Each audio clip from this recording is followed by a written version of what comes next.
جب آپ دعا کریں تو صرف اللہ سے دعا کریں، جب آپ مانگیں تو صرف اسی اللہ سے مانگیں، جب آپ پناہ طلب کریں تو اسی بلند و برتر ذات سے طلب کریں۔ ہمارے خالق نے اپنے بندوں کو پکارتے ہوئے واضح بیان اور روشن تعلیم دی ہے، اس سے زیادہ واضح کوئی بیان و تعلیم ہو ہی نہیں سکتی۔ ارشاد باری تعالی ہے، اور تمہارے رب نے فرمایا مجھے پکارو میں تمہاری دعا قبول کروں گا۔ صاحب و مشکلات اور آفتوں کو دور کرنے والے، ہمیں بے بہا نعمتیں عطا کرنے والے خالق و پروردگار نے دوسری جگہ ارشاد فرمایا، اپنے رب کو گڑ گڑا کر اور خفیہ طور پر پکارو، بے شک وہ حد سے بڑھنے والوں سے محبت نہیں کرتا۔ اے مسلمان بھائی، فوج شدگان سے مدد طلب مت کریں، خواہ وہ نبی ہوں، انبیاء ہوں یا نیک لوگ ہوں۔ اسی طرح ان زندہ لوگوں سے بھی مدد طلب مت کریں جو آپ کے پاس موجود نہ ہو، یا ان سے وہ چیزیں طلب نہ کریں جو ان کی طاقت سے باہر ہوں، بلکہ مصائب و آلات میں اپنے رب کی طرف رجوع کریں۔ مشکل کشائی اور حاجت روائی کے لیے صرف اسی سے مدد طلب کریں، اور جو آدمی مردوں وغیرہ کی طرف رجوع کرے گا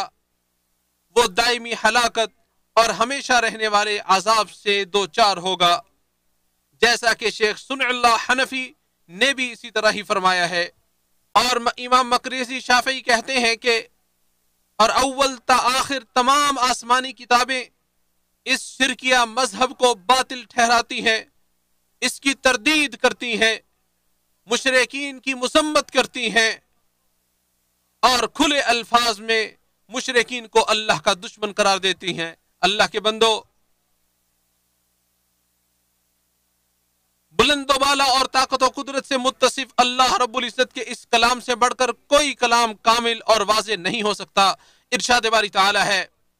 جب میرے بندے میرے بارے میں آپ سے سوال کریں تو آپ کہہ دیجئے کہ میں بہت ہی قریب ہوں، ہر پکارنے والے کی پکار کو جب بھی وہ مجھے پکارے قبول کرتا ہوں۔ اس لیے لوگوں کو بھی چاہیے کہ وہ میری بات مان لیا کریں اور مجھ پر ایمان رکھیں، یہی ان کی بھلائی کا باعث ہے۔ نبی کریم صلی اللہ علیہ وسلم نے اپنی امت کو تعلیم دینے میں اس قدر توانائی صرف کی کہ اس میں آپ کا کوئی نظیر ہی نہیں ملتا،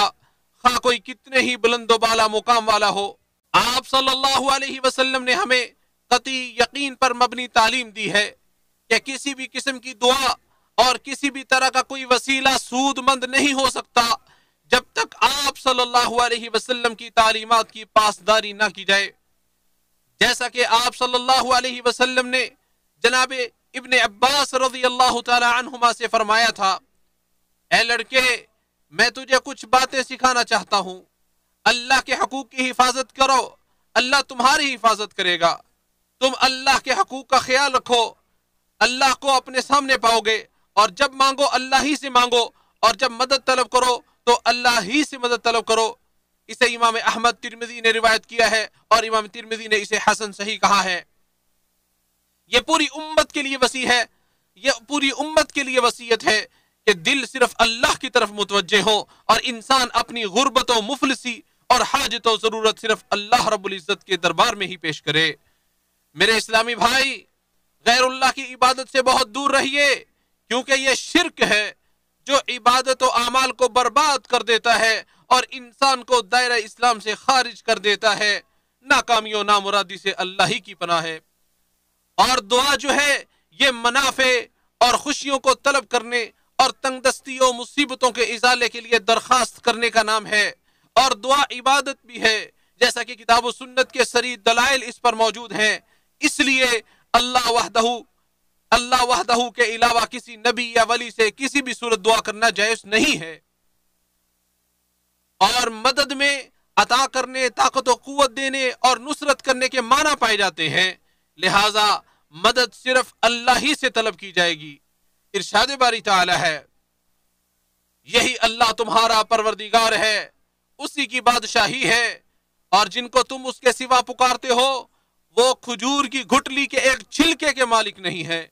اگر تم انہیں پکارو تو وہ تمہاری پکار نہیں سنیں گے، اور اگر وہ سن بھی لیں تو تمہاری درخواست قبول نہیں کریں گے، اور قیامت کے دن تمہارے شرک کا انکار کر دیں گے، اور تجھے ایک پوری خبر رکھنے والے کی طرح کوئی خبر نہیں دے گا۔ لہٰذا اے اللہ کے بندے، اگر آپ کسی مردے سے مانگتے ہیں، کسی فوت شدگان سے مانگتے ہیں، یا اس سے کوئی مدد طلب کرتے ہیں، خواہ وہ کتنے ہی بلند مقام و مرتبے کا مالک ہی کیوں نہ ہو، مثال کے طور پر رزق طلب کرتے ہیں، یا اس سے بیماری سے شفا طلب کرتے ہیں، یا کسی مصیبت کو دور کرنے یا نفع کے حصول کے لیے پکارتے ہیں، تو یہ شرک ہے۔ اسی طرح کسی زندہ انسان سے بھی کوئی ایسی چیز طلب کرنا جائز نہیں ہے جس کی طاقت اللہ کے علاوہ کوئی نہیں، جس کی طاقت اللہ کے علاوہ کسی کے پاس نہیں ہے۔ ایسی چیز صرف ایک اللہ ہی سے طلب کی جائے گی جو ہر چیز پر قادر ہے اور ہر چیز کا مالک ہے۔ اے میرے اسلامی بھائی، اللہ تعالیٰ کے اس فرمان صرف تیری ہی ہم عبادت کرتے ہیں اور صرف تجھ ہی سے مدد مانگتے ہیں، اس کے اس پیغام کو مضبوطی سے تھام لیجئے